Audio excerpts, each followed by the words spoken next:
Uma curiosidade que eu sempre tive, assim, eu queria saber como é que é uma reunião de um conselho de uma empresa. Você já deu uma palhinha ali no começo, né, de alguma que foi marcante, mas eu queria que você contasse essa experiência de ser conselheira, como é que é, Cara, olha, eu o vou que te já falar. aconteceu de inusitado, por Ó, exemplo. eu vou te falar uma coisa. A experiência como conselheira vai depender muito, obviamente, da empresa que você tá. Se tem dinheiro ou se não tem dinheiro. Uhum, Se tem dinheiro, é tudo sempre as mil maravilhas, né? Mesmo que você não concorde, pô, todo mundo cordial ali na mesa, discordamos, né? Mas tá tudo bem. Quando a empresa não tem dinheiro, amigo, aí que você vê realmente que o seu CPF tá na reta, né? Então, as decisões que você toma ali vão impactar toda a cadeia que está abaixo de você. uhum. Né? E o Conselho de Administração é o órgão máximo abaixo da Assembleia que representa os acionistas. Né? Então, é uma grande responsabilidade. Uma aula que eu tive de conselhos, enfim, foi na Eternit, justamente nessa situação. Né? A empresa estava sem dinheiro, à beira da recuperação judicial entre 2017 e uma verdadeira tempestade perfeita em que você tinha ali Ministério Público em cima por questões ambientais, né, do resquícios ainda do amianto, que hoje a gente explora, mas só exporta, né, hoje não tem mais nenhum produto de cobertura feito com amianto, né, não usamos mais. Você teve justamente a mudança da matéria-prima, que existe toda uma curva de aprendizagem entre você mudar do amianto para o PP. O processo produtivo é muito mais sensível. Antes você usava celulose reciclada, hoje você tem que usar uma celulose branqueada. Então você tem também o encarecimento do custo. Tudo isso veio ao mesmo tempo, entre 2017 e 2019. E aí, enfim, a gente teve também, de novo, fizemos mudanças societárias, né? Entrou um novo acionista que é do setor, que entende, enfim, aportou muito conhecimento também no conselho. E quando há um alinhamento, a primeira coisa que a gente olha numa empresa é se há alinhamento entre sócios.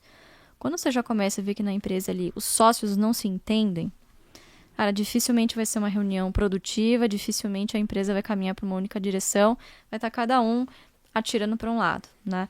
Então o fato dela ser uma corporation por algum tempo dificultou muito a recuperação da empresa.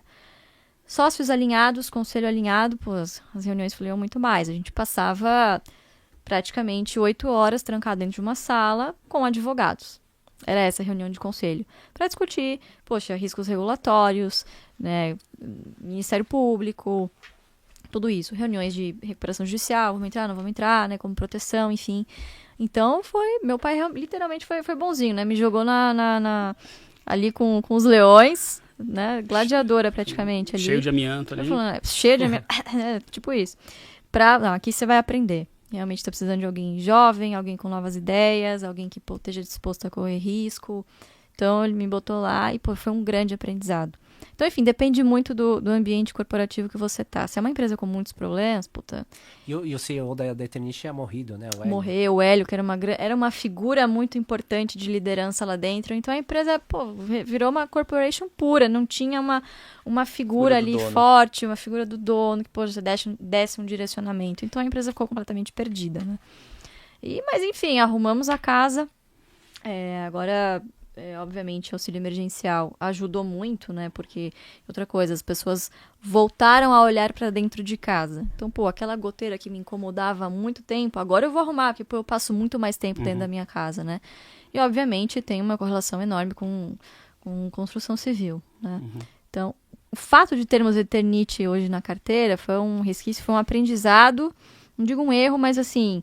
Foi uma experiência única que setor de construção civil realmente é algo que a gente acaba passando longe. Não tá no best, né? Mas resumindo, são reuniões que dependem muito do tom, por exemplo, do presidente do conselho.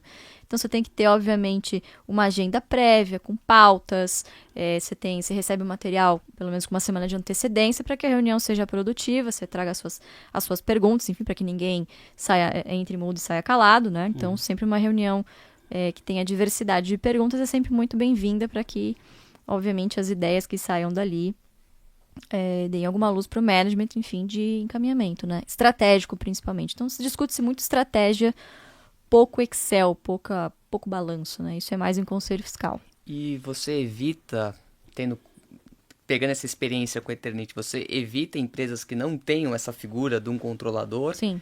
Entendi. É interessante isso, né? Porque a gente vê muito... muito essa empresa é uma corporation como um elogio, né? Exatamente. Mas para vocês não é Não, tão- não muito. Mas Por você quê? vê, a Eternit sempre foi uma corporation, mas ela tinha essa figura do Hélio, que, poxa, era uma grande liderança lá dentro, e o que ele falasse é amém, Uhum. todo mundo seguia, havia um respeito ali hierárquico muito grande. Quando ele veio a falecer, poxa, a empresa ficou perdida, né? Então, essa figura de liderança é muito importante. Isso, geralmente, tradicionalmente se dá aqui no Brasil, vê essa liderança com empresas com controladores, né? Que você tem essa figura familiar, enfim, que é muito respeitada, enfim, que dá esse direcionamento. Foi assim com o Klabin, enfim, com alguns outros investimentos que a gente tem em carteira.